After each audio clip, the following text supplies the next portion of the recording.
In this video, we're going to be looking at when to use inverted commas. Inverted commas are used to mark direct speech. Direct speech is when you write exactly what is said by someone, and inverted commas are also known as speech marks. For example, "This pea soup is delicious," stated Haley. "Which way to the cinema?" asked Freddie. Or Geeta yelled, "I'm going to be late for the bus." Inverted commas will go directly at the start and the end of the words being said. The speech punctuation, which could be a comma, question mark, exclamation mark, or full stop, will always go before the last inverted commas. Make sure you take a look at our other video on the site all about speech punctuation if you'd like to learn more about this. Single inverted commas can be used to mark quotations. A quotation is a group of words that is repeated by someone who is not the original speaker. For example, Elodie said Miss Khan was the best teacher.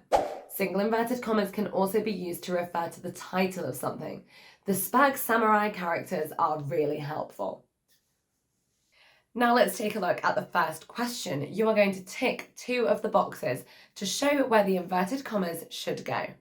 "I would love to go hunting for fossils," explained Daisy. Remember that the inverted commas to mark direct speech go at the start and at the end of the exact words that are being said. Daisy said, "I would love to go hunting for fossils." Therefore, we only need to put these words in inverted commas. So the inverted commas should go before I and after the comma. The comma needs to be before the last set of inverted commas. Well done if you got that one right. Hoo-yah! In this next question, you are being asked to tick 1 box in each row to show whether the inverted commas are being used correctly or not. Elsa shrieked, "I love outdoor maths." Priyanka asked, "Can anyone help me measure this tree?" And "I think we should use a tape measure for this," explained Betsy. Pause the video here and press play when you have an answer. How did you get on? In the first sentence, the inverted commas have been used correctly. In the second sentence, they have been used incorrectly. The inverted commas have been placed at the start and at the end of the sentence instead of the exact words that are being said. In the third sentence, the comma has been placed outside the inverted commas, which makes the answer incorrect. Well done if you spotted those. Hoo-yah! For our final question, you are being asked to insert the inverted commas into the sentence. "Let's add some compost to help the plant grow well," explained Auntie Felicity. Pause your video now and hit play when you are ready. Do you have an answer? Excellent. Remember that the inverted commas need to mark exactly what is being said.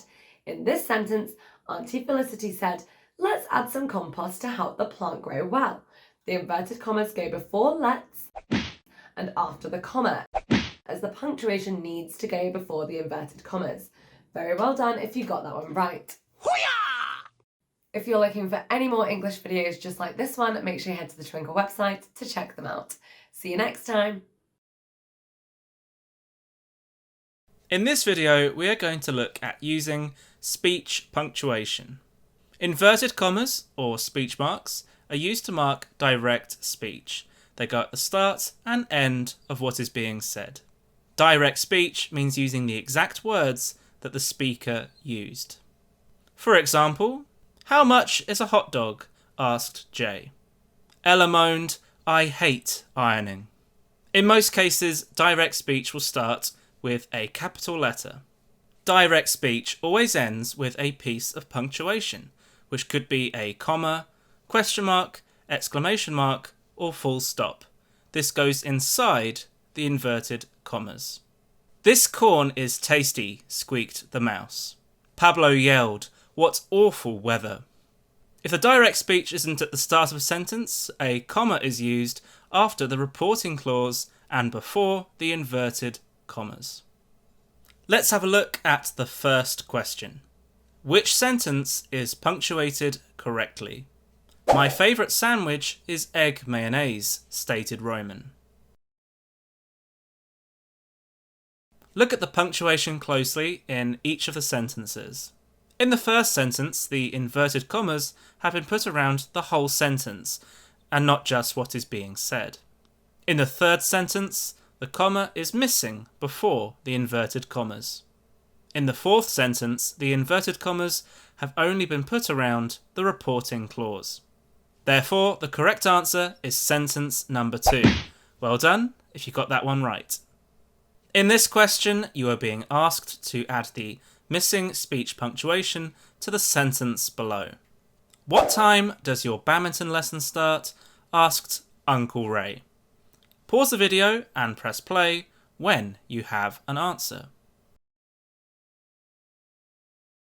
How did you get on? First, you need to work out which words are actually being said, as this is what the inverted commas will go around.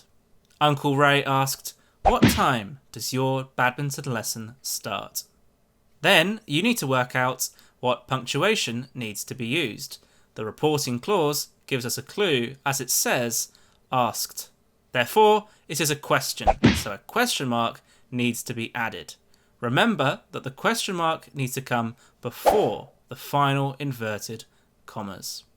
Great job if you got that right. For our final question, you are being asked to rewrite the sentence below as direct speech. Remember to punctuate your sentence correctly. Kelsey explained that she might be late for school tomorrow. You may wish to write your answer down on a whiteboard or a piece of paper. Pause your video now and hit play when you are ready. Do you have an answer? Excellent. As the reporting clause is starting the sentence, a comma needs to be used directly after explained. Then we need to work out exactly what words Kelsey will say. The sentence you have been asked to change is in reported speech, and we are writing the sentence in direct speech. Kelsey would say, "I might be late for school tomorrow." Next, we add inverted commas around exactly what Kelsey said. Now we need to make sure that there is punctuation before the final inverted commas. As it's the end of the sentence and it's a statement, we will use a full stop. Well done if you got that right. Thanks for listening.